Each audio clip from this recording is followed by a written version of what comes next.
Hello and welcome to the debate. I'm your host Sana Maqbool with you at PTV World. In today's show, we're going to be focusing on the current political situation of the country ahead of the upcoming general elections in early 2024.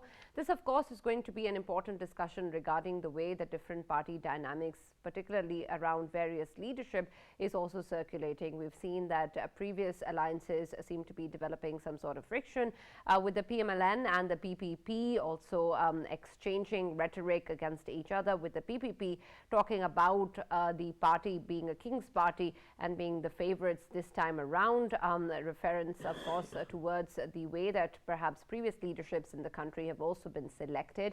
This is of course an important discussion regarding what has happened previously and what is being touted as Ladla by now many across the society for PMLN's leader, Mr. Nawaz Sharif, who has returned to the country very recently and is engaging in the party manifesto development and, of course, rallies, and now forming alliances towards various parties as well.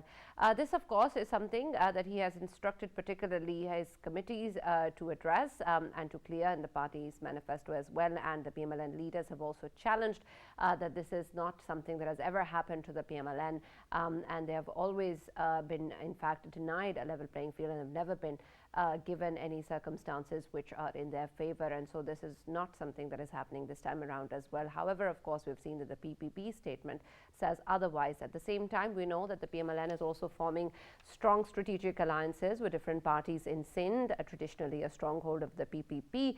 At the same time, we have seen the PPP perhaps deciding to sit back and observe as to what is going to be the future strategy moving forward and how carefully they're going to tread towards making sure the kind of statements they make don't go in terms of anything that is against the party's previous stances or anything that is anti-establishment as well. At the same time, we of course know that given the current situation, it does not seem much that this election is going to bode well in terms of participation and contestation by the PTI, but other parties seem to be moving forward with seat adjustment plans with the PMLN and other parties. And what sort of a scenario this is going to actually bring about prior to these elections, of course, remains to be seen. We, of course, know that there are still legal cases pending against Mr. Nawaz Sharif. However, many have sort of loosely agreed on this not being a hindrance to his participation in the election. So we're going to be trying and understanding what is really going on ground and how the different political parties are going to emerge in the upcoming elections. At the same time, of course, the kind of political and economic crises that the country is facing will, of course, be part of the agenda. And what seemed to be perhaps a unifying force upon the return of the PMLN leader might as well be adding to more polarization in the country. So what really is going to be the scenario prior to the elections and, of course, then afterwards as well is something that we're going to be focusing on, and the role that different political leaders of these parties are going to be playing in this regard. For this and more, of course, in the studios today, I've been joined by Faisal, of course, as always in our studios, and also by another Faisal, Raza, who is a senior analyst, and we have two Faisals now in the studios today. Thank you very much for joining us, gentlemen. We've also been joined online by Mr. Muneeb, Qadir, who is a political analyst and legal expert, and Dr. Niaz, Murtaza, who is a senior analyst, and they'll be joining us online. And so, of course, we're going to be bringing forth our discussion regarding the current political situation. But Mr. Faisal, Raza, let me begin with you in terms of what is going on in the current scenarios. Of course, there is a lot of discussion around the kind of political dynamics that exist, particularly after the return of Mr. Nawaz Sharif, and the kind of perhaps circling back to a similar sort of way that Pakistan unfortunately has seen things happen. Is that something that you agree with, or do you think is also happening with, of course, the PMLN rejecting this idea of any sort of favoritism being extended to them, and not that they're going to be treated any differently by the establishment or the public or any others? But at the same time, it seems that perhaps the way that things are running around, even with other political parties and their leadership interacting with the PMLN, it seems that everybody sort of has a certain underlying layer of acceptance of the next prime ministership to go to the PMLN. Do you think that's true? Bismillah ar-Rahman ar-Rahim. Thank you very much. Yes, of course, the political scenario is a bit poised at this point in time, and if we just go to the previous situation. You know that Pakistan unfortunately have a very turbulent time when it comes to the political process and political arena over the years. We have seen lots of elections, we have seen the democratic process to go on, but unfortunately lots of hindrance, lots of hiccups and hurdles are there, and that is always there because you know that because of the lots of certain situations, as you have already mentioned in your intro, that there are a lot more scenarios developing, and most of the times some of the external forces, some of the internal forces, they are always they have lots of influence upon the political system. So the problem is that unfortunately the political parties itself or the political leadership, they have never ever recognized that what the problems Pakistan is actually facing on ground and how these problems are going to be tackled. That's why it has always been in turmoil, and it is not about that only the quest for power, but they have to think about that what is going on. So the problem is that if the political parties are actually recognize and realize that what is the ground situation, that is going to be more vibrant, and I think so that political process also strengthened. This is every political party has to take their part. I think so that right now the situation is that most pivotal and important question is Pakistan's from where Pakistan is going to have finances, and Pakistan, how Pakistani economy is going to be steered. So this is the pivotal question to go on. Now everybody is criticizing establishment and all that. I think so that when there is a political vacuum in the country and no political leader or no political party is going to take their chunk or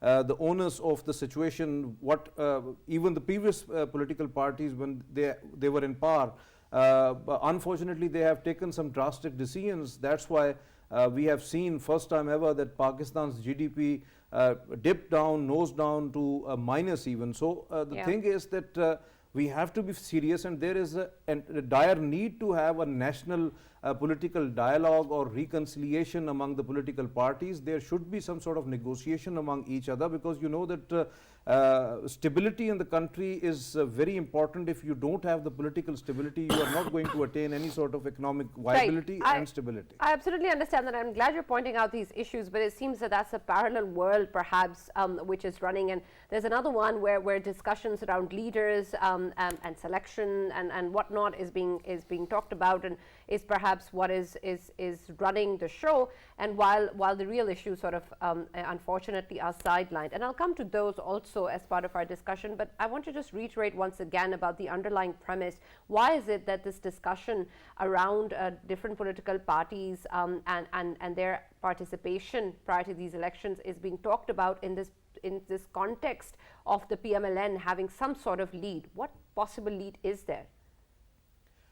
I think so that the possible lead could be that you know that some of the political parties, they are feeling that they are not going to get some sort of level playing field, or they are just alleging some of the factions that they are actually cornered to some extent. But the thing is that now, as the Election Commission has already announced the date, and the process is already continued, the delimitations is already done, and I think so that the process is on. So there is no question about it that the elections are not going to be held. We don't have to look into what the social media is saying, but the thing is that a state is geared up. The caretaker government is all about to conduct that election and facilitate in that overall process. I think so that as the political parties already get into the negotiations with at least to form some of the alliances, as we have seen that the PMLN is more quick in that actions, because former Prime Minister Nawaz Sharif, as soon as he came back to the country, he started his public meeting from Lahore, and then afterwards he is very much geared up in that sense. He already is meeting with all different parties. Along with that, the PMLN leadership was there in Karachi as well, forming some sort of alliances there in Sindh, which are going to be upcoming, because you know that scenario is a bit different, because you know that every political party has the ample right to show its power, to have alliances, to go into the election, to whatever extent they show something that they are going to be in power. So it is happening. So this is not new. This is basically an election process. This is basically a democratic system in that every party has the right to do that. Now, I think so that rather the political process is going to be, because you know that if when it comes to the manifestos, because some of the political parties already set up their teams to have deliberations and to have some sort of vibrant manifesto for the people of Pakistan, because right now you know that as we have the question of economy, so people of Pakistan are actually suffering because of the high inflations and all other things. So this is very pivotal question. So when it comes to Pakistan People's Party, JUI, MQM, GDA, Balochistan Awami Party or all others, all are actually foreseeing that what could be the actual figure of stability in the country. So we all have some sort of sense that if the political parties are there, they are going to contest elections, then PMLN has the edge on that, because they were in power in 16 months in Pakistan, although there was a very volatile situation at that time when it comes to economy and the political stability as well, because the question is that if the political stability comes, because we have seen over the years that if the political stability is not there, then Pakistan will not progress economically, not progress socially, not progress politically. So it is very important and pivot that that political stability must have to come, and that will be. And we'll talk about that, because that's of course very essential to this entire process. But let me also welcome in the debate Mr. Muneeb Qadir and Dr. Niaz Murtaza, who joined us online. Thank you very much, gentlemen, for being part of the discussion. First, Mr. Muneeb, I want to come to you because I want to address this underlying stream of what the PMLN leadership has also spoken about in terms of being favorites or being the king's party, something that the PPP has thrown at them as well, and perhaps is also what a lot of other quarters may also be whispering. So I want to understand not just the fact why it's there or what's happening, but also in terms of the legal consequence of this sort of discussion or this underlying premise of the situation, because of course, it's a given that there are cases, there are legalities still involved. Things need to be brought to their logical conclusion still with the PMLN leadership. At the same time, it seems with the air that's going around that a lot of the people have sort of jumped to the conclusion that hasn't really come out yet, and sort of given him that access to relief to be able to contest elections just like any other political leader. How much do you think this sort of acceptance is affecting the legal course as well? So the interesting thing is that ever since, the change of leadership in the apex court itself, I think that the courts are refraining from involving themselves too much in politics.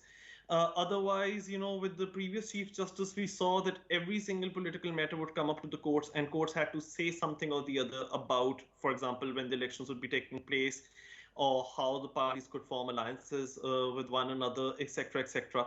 Now, somehow it appears that once the date for, election, the 8th February date has been settled, the courts would not want to intervene too much into how the election is conducted, or what kinds of seat adjustment arrangements, or what kinds of alliances parties enter into. In fact, the Chief Justice Qazi Faiz Issa just around last week mentioned that it shouldn't have been this way. The court should not have even been required to intervene or try to seek an election date the way that it happened. But now that, an election date had been agreed upon by the president and the ECP, I think that now most of the battle that lies ahead is all political. There's very little legal aspects to it, other than the fact that Mian Nawaz Sharif, the disqualification that he had been awarded with, back in 2017, it has to be formally set aside. Yes, a lot of legal hurdles in his way are being, dusted off one at a time, and that is paving the way for him to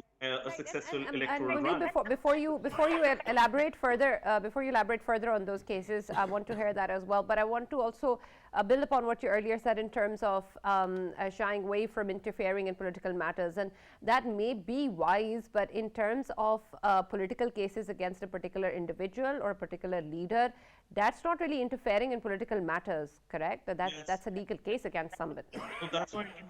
So that's why the little bit of stumbling block that is still there, causing some uncertainty for individual Okay. political leaders. But by and large, the trend is one of, at least if I were to speak of PML and Supremo Mia Nawaz Sharif, it's like his path is being cleared, and he is deemed to be or thought to be the front runner right now. But other than that, I believe that the way that PMLN is trying to seek alliances with or seat adjustments with, be it PMLQ or the Kingmaker Party, BAP as it's known, or otherwise with MQM in Sindh, there are very few legal aspects to those arrangements. Those are all purely political. Okay. All right.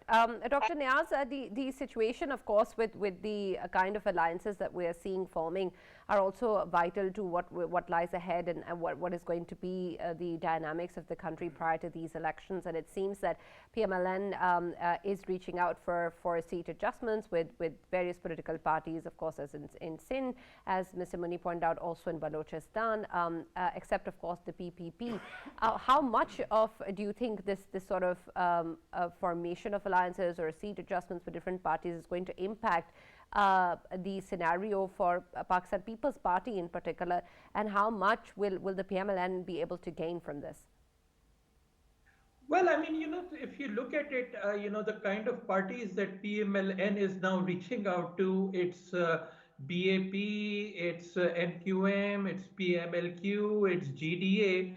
These are all the parties which were with the PTI last time. And now it seems that they are all being shifted by an invisible hand towards the PMLN. And that's why, you have all this saying that we now have a new King's Party or Ladla. So, if those things are being said, then, there's a reason, a justification behind that. So, that's one element of it, that, all the same parties are being shifted towards PMLN now. And then the second thing, it's the same old tired Pakistani politics. You find as many electables as possible, as many smaller parties, which also do traditional parties, which have been tried and have failed so many times. And then, of course, you yourself are somebody, who's, ruled 3 or 4 times, and you don't seem to have any new ideas this time. So it's, business as usual, politics as usual. So it's a very poor start, I would say. If it had been, say PMLN saying, okay, we realize our mistake, we had 3 chances, but we didn't rule very well. But now we are going to, adopt a new tack. We are going to, come up with, a different brand of governance, because Pakistan desperately needs that. We are very close to, default, economic collapse and all. So, we are not going to look for these electables. We are not going to look at these old, smaller parties. We are going to come up with new ideas, and we are going to bring in new, people, competent people, instead of, bringing in all these family members. So here is my plan, this brand new vision, brand new people, and I'm not going to get into any alliances. I'm going to come up with my own fresh ideas and beat all these, useless parties on the basis of the fact that I have better ideas than them. But then, nothing of that sort. Yeah. They've made some committees to, form their manifestos. So where are the ideas? The top leadership should have the ideas, and they should be put into place into more detail by the manifesto committee. But, there's no fresh plan. It's just, form all those tired, old kind of, ties with as many electables and as many, these smaller parties that float around all the time. So it's traditional politics, and traditional politics at election time will lead to, traditional governance after election. Right. So it's very clear. Right, absolutely. But Dr. Niaz, I also want to understand then, is there also a need for that manifesto to actually present itself for the political parties or leadership to actually work on that? Because it seems that traditionally, perhaps also this is something that has worked and is also working now. So there seems to be no sort of push towards these political leaders to actually develop these manifestos, to actually give us a plan. Who's actually asking for a plan at this point in time? It seems that whatever they're saying or talking about, or whatever sort of actions are happening with committees or alliances, is enough to put them in this competition and then succeed, because really about what the public needs or what the issues are doesn't seem to be pushing them towards this idea. Well, that is the thing, who's asking for manifesto, who's asking for new ideas. A lot of people are, illiterate, living at the margins, and, they're just concerned about their immediate needs. You can say that, our educated middle class will ask for these kind of ideas, but unfortunately, they are more swayed by populist politics, fundamentalist politics. So in the end, then I think, it's the job of the media to be asking tough questions from these parties. Where is your manifesto? Are you going to rule the country as you've done for the last 25, 30 years? Even the media is not doing it. So there's no real push or a sort of a coalition for change, and there isn't much pressure on the political parties to behave in a different manner. So they're doing exactly what they do every time, just go into making these alliances, tired kind of alliances, find as many electables as possible and try to win it on the basis of that. And then, of course, the support of the invisible hands which can deliver them these electables that they had delivered to PTI last time. Right, absolutely. And Faisal, I want to understand this further in terms of what we've seen before also happening in the way that the direction that this wind is swaying into, and especially with the past 16 months or so tenure that we have seen with the kind of alliance that different political parties perhaps also formed initially against one political party or leadership, and then of course moving forward also. Do you think that perhaps a similar sort of strategy is still being pursued by PMLN against one particular party, this time someone else? And what sort of options then exist for parties such as the PMLN and the PPP, and whether or not there is any point in bringing PTI in this conversation? Sana, these kind of alliances, if we talk about the political parties getting aligned against a third party or whatever, I mean, in this scenario, I don't see that very important for the coming up elections. Why I say this? Because these are alliances which were already sort of presumed, because I mean, all of these parties, they were together in the 15-month, 16-month government, which we saw very recently. And of course, earlier it was highlighted in this program that when we talk about, economy, when we talk about many other things which Pakistan went through, as Faisal has rightly pointed out, certain things that the country was run very oddly in 15 to 16 months government, which we saw very recently. So all of these parties, they were together anyway in that government. So this won't be anything new for the people. But the blame is coming on PMLN, not other political parties. It is coming on because they were on the driving seat. But people are smart enough to understand that everyone joined hands to actually give them the driving seat. Sure, but the accountability does exist on who's in the driving seat, though. Irrespective of whatever is. It does, but if all of the passengers sitting inside the same bus, if they are obviously representing their own area's people, then people would always remember that they were actually in the driving seat. I mean, if not them, then their person was on the driving seat. Do the people actually remember? They do. Okay. They do remember. Why I say this? Because there is a very important point which I wanted to highlight. If we take the example of 2008's election, if we take example of 2013, 2018. I mean, it was on the media as well as even if we came across people at large. I mean, it was already sensed that who's coming into power. I mean, 2008, we knew that People's Party would be making the government, weak government, but they will be able to make it because there was a Benazir Bhutto factor in that. Then later on, 2013, it was apparent that Noon League is making a government. Then 2018.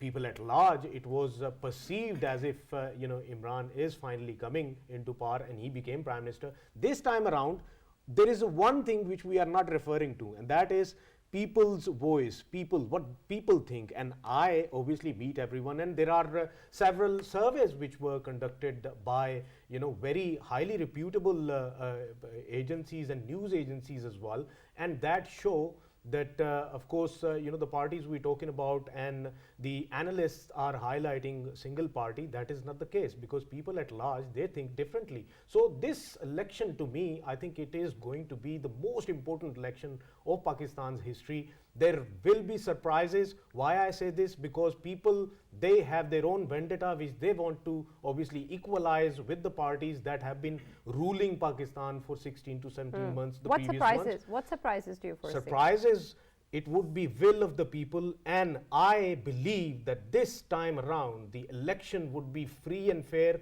at its fullest. Why I say this? Because it will be bringing the fruits in terms of the actual will of the people on the Constitution of Pakistan, Constitution Avenue of Islamabad. And I think as earlier, of course, Faisal was rightly pointing out that Pakistan needs a roadmap in terms of economy, in terms of political harmony, and the chaos which we saw, it must end in coming times, and that is only possible through the fresh will of the people, the right will of the people, so that the majority knows that their will is already on the Constitution Avenue, so nobody needs to go there and take the marches there. And now is the time to sit back and relax at home and let the government, their chosen ones, to work for them. And to me, I think as earlier manifesto was highlighted by Dr. Niaz, he always highlights this, and that's what I really like about him, because when we talk about the political parties, the very first thing political parties, while introducing themselves to their voters, they should be presenting is the manifesto. These are the terms and conditions which I am coming to you for taking your will, and is this what you like or not? Right. But right now, all of the political parties, I mean, even if they're prime candidates, if you ask them what's your manifesto, seriously, there is a big zero written on their faces. So this is alarming for me. All of the political parties, they should at least be ready. I mean, this manifesto should have been always in their pocket, but they keep on saying, oh, we're making a committee. What committee? That committee should have been always there. It's not only I for totally the understand that, Faisal, but I think the problem with your argument is at the same time, while you're talking about manifestos, you referred to so many years of elections as selection. So, that's really where the problem lies. But Faisal, we're going to continue our discussion on another thing that Faisal mentioned, free and fair. We've been hearing that for so long. Every time we talk about free and fair elections and the need for transparency and the need for our country to actually be able to go through a process that they can really rely on. Of course, there's always questions of credibility that are raised by the losing party post the elections, but then there are also concerns in general as well regarding the credibility of the elections. And so at a point where we're talking about a scenario or the way that things have been as the norm, how is it that we're going to proceed towards free and fair elections, and how is it that we're going to ensure that this is actually then accepted by all political parties, while one major political party seems to be out of this entire contest, and whenever there is talk of a level playing field, it seems that this is not something that is being directed towards PTI. Actually, it is not happening first time ever in the country when we are talking about that some of the parties are not taking full part into the election process, or all other parties are getting a level playing field overall.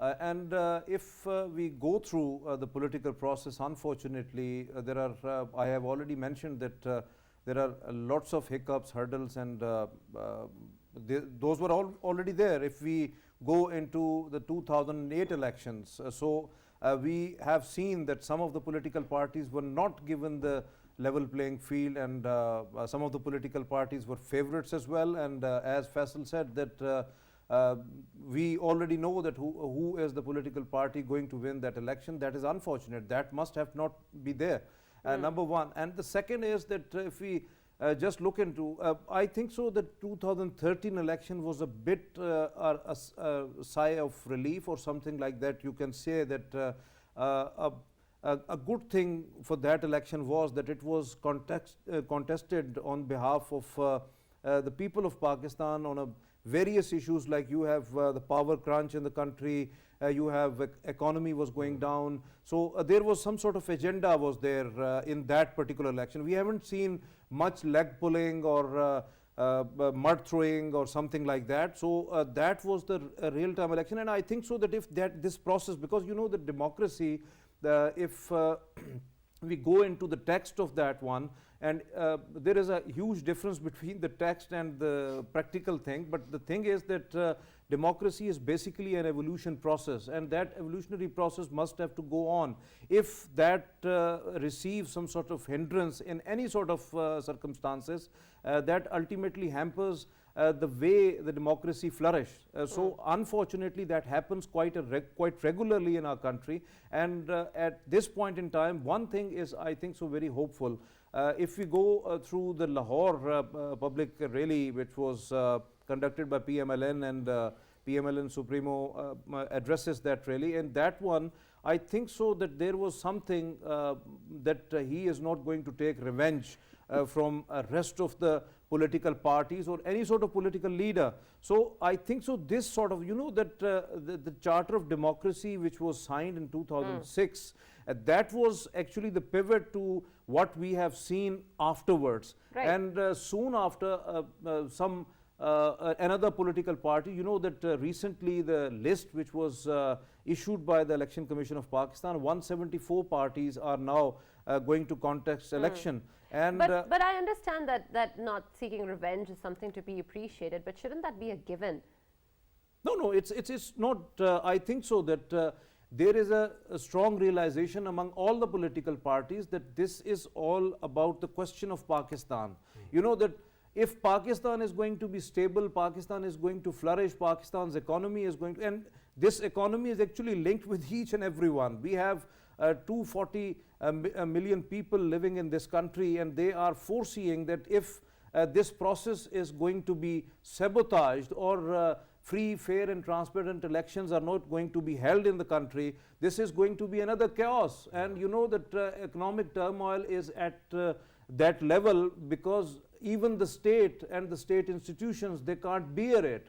They can't even they can't even allow to have that, because you know ultimately it is up to, onus is up to all the political parties and rest of the players of the state. You know that it is very important. It is very important juncture of Pakistan's political history. We don't have to forget that we already have lost too much industry, we have lost our agriculture productivity, we have lost lots of things. So we don't have any choice right now. If we want to flourish, if we want to have these projects like CPAC and all others, if Pakistan has to grow, then I think so that the political stability is the must. The national grand dialogue must have to be happen, and all the political parties must have to be sit together to have negotiations and then go on, because you know ultimately elections are there at the time, but this is not only about the question, it is about that how political parties are going for that election, how political parties gearing up for that election, and the people of Pakistan, what they are thinking, what about those manifestos which are going to be carved for them,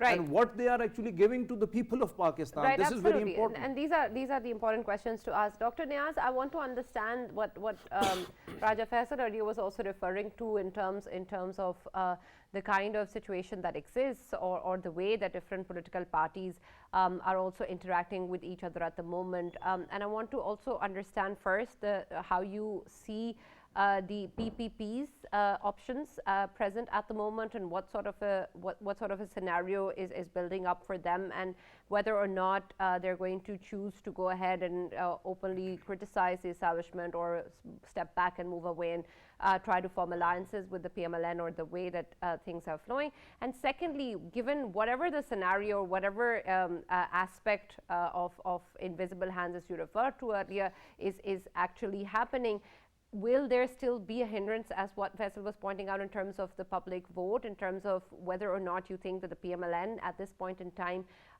will be able to secure the kind of majority it needs?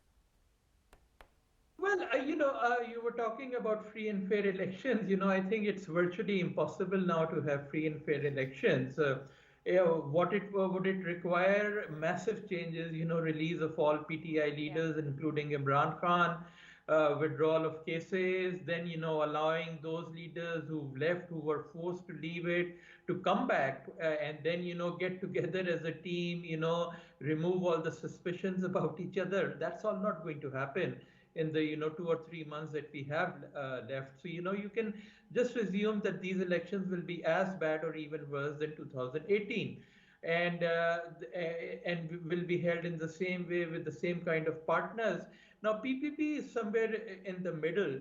You can see on the one hand PMLN, which is sort of being facilitated in the same way as PTI was facilitated in 2018. And then you have the PTI at the other end, which is being decimated in the same way, in fact much more. I don't think PMLN was decimated in this way in 2018. And then PPP is somewhere in the middle. It's not getting the preferential treatment that PMLN is, but neither is it getting the beating that PTI is. So it's complaining less about the fact that its leaders are being put in jail, or it's facing persecution. Its complaint is that it's not getting the preferential treatment that PMLN is getting. And it doesn't seem to be very active at the moment. So you see PMLN going around, forming all these kind of coalitions.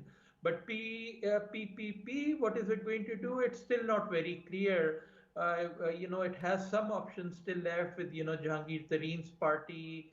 Nobody, PMLN doesn't seem interested in forming alliances with them. Then, there's Parvez Khatak's party, and then, parties like ANP, Baloch Nationalists, but PPP still hasn't been very active. So it's difficult to say what kind of goals it's going to set itself. Is it going to focus just on saving Sindh, because this new alliance in Sindh has this target of trying to remove PPP from power even at the Sindh level. So is it going to play safe and just try to save Sindh, or is it going to be more aggressive and try to make inroads in Punjab, KP, Balochistan? A few months ago, it was being very aggressive in terms of being able to find some space in the other provinces as well. But now it seems to be have gone back into the shell. So it will be interesting to see what strategies Mr. Zardari follows in the coming months. But overall, I think the die is cast, and but then again, PTI never got a clear majority, and that may be the goal even this time, that PMLN forms a government, but with the help of other parties, so that anytime PMLN becomes too strong, and those tendencies do exist in PMLN, it's fought with the establishment several times. So then conveniently all those building blocks, the other parties can be removed, so that the government collapses whenever the establishment wants. So this is what it seems to be headed towards. Right, and Muneeb Sahab, of course, the scenario that Dr. Niaz is also talking about and what's going on, of course, is indeed unfortunate. And what we've seen in the past also, if this is just going to be sort of a different version of similar events, then there's nothing that's moving towards any sort of prosperity for the country, which is of course the real issue here. At the same time, I also want to then understand whether or not, given what the scenario is and the time frame that is left before the elections, do you suspect that there can possibly be anything, any sort of outliers, or anything that a certain political party or the other can actually behave or act in ways that might affect or change the direction that we see now?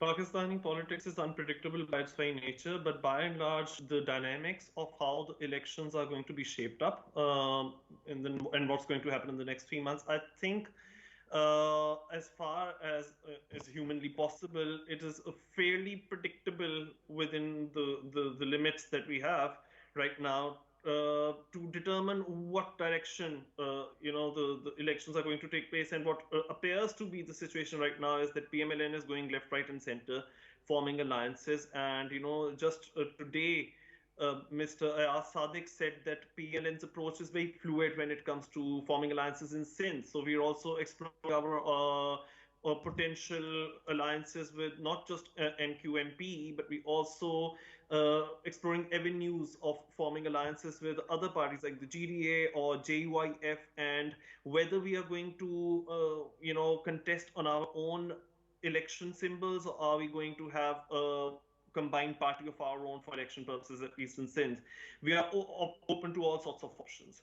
And then on the other hand, they're also meeting Chaudhry Shujat Hussain and trying to at least get seat adjustment arrangement with the PMLQ. So that much is certain. People's Party has been sidelined very much in Balochistan, but they seem to have a stronghold in Sindh if the recent local government elections are anything to go by. Would that be threatened by a possible PMLN and MQM alliance? That remains to be seen. But in Punjab, for example, People's Party doesn't really seem to be, taking the center stage. As far as PTI is concerned, it's very interesting that Dr. Niaz is talking about the fact that, People's Party is somewhere in the middle. And this is something, what we're seeing currently is not something that we witnessed in the 2018 election, because there's a party like PTI, which has now become completely an outlier. And even PMLN was not such an outlier in the 2018 election, but I think there's a reason to it.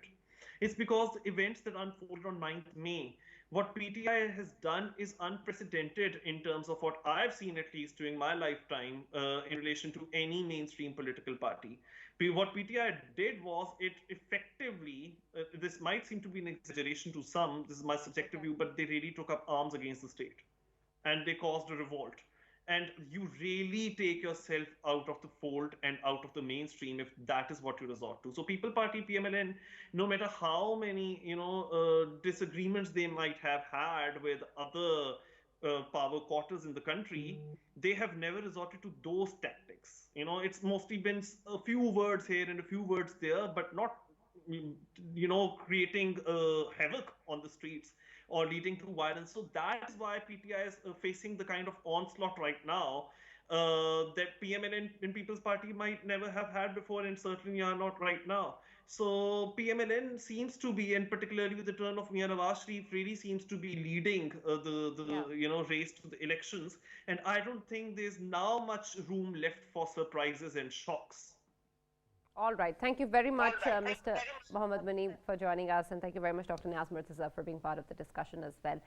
Faisal, of course, as Muneeb was also pointing towards, the impact of Nawaz Sharif's return in the country is significant also in terms of the turn of events that we're seeing right now, something that was talked about previously by the party's leadership prior to his return as well.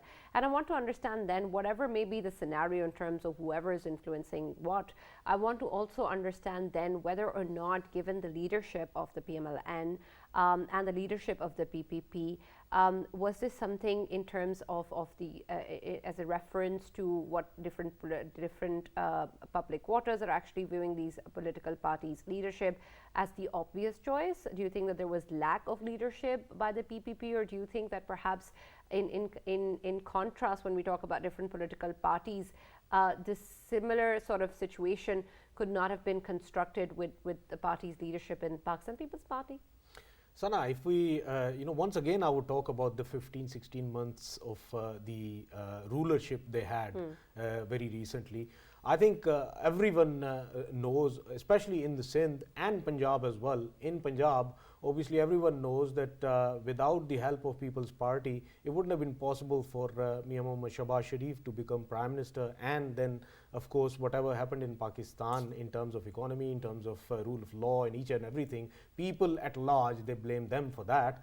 And if we look at that scenario, of course People's Party lacks that. Plus, if we talk about their leadership, I think Bilawal Bhutto, he is a leader, accepted leader throughout Pakistan, but when it comes to that level of leadership where he can be sort of in future trusted with the prime ministership very in the coming up elections, that might not be possible right now. But if they were not part of the 15 months government, and they would have thought of sitting on the opposition benches during that time, maybe it would have been quite possible that Bilawal would have been running right up front for the premiership. But in this coming up elections, I don't see him becoming a prime minister. And Sana, earlier, obviously, the leading party and the leading figure which is being highlighted, of course, Mia Mohammad Nawaz Sharif, everyone is hailing him. But when it comes to, he might be good at, as soon as he has, reached Pakistan, he has started, meeting other party leaderships and alliances and looking for the alliances, and he wants to have, joint elections and all of that. It's all good. But when it comes to creating an impact on people of Pakistan, why I say this? Because ultimately people of Pakistan are the voters. I mean, they are the ones who are going to smash the vote in the ballot box, and that is what eventually is going to matter. That will of the people is not yet with PMLN, not yet with PMLN's leadership. Okay. And still people are, at large asking them so many questions which they have been asking since 2017. I'm talking about, Panama revelations and all.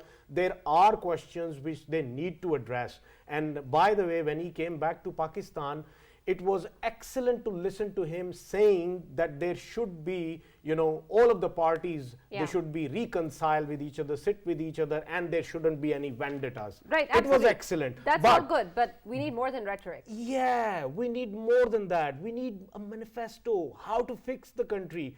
Faisal earlier excellently highlighted that Pakistan's, economic stability is conjoined with the political stability. If you don't have political stability, forget that you are going to have any economic stability. So we have to have the political stability, and that can only come through a free and fair elections and no selection at all. And this time around, we don't want anyone, marching on the road saying vote ko izzat do.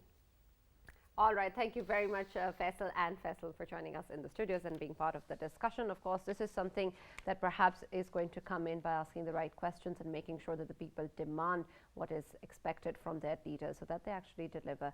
Of course, elections is something that gives the power to the people, and that is where inherently it lies, but we hope that we can exercise it as well. That's all that we have from the debate. See you tomorrow.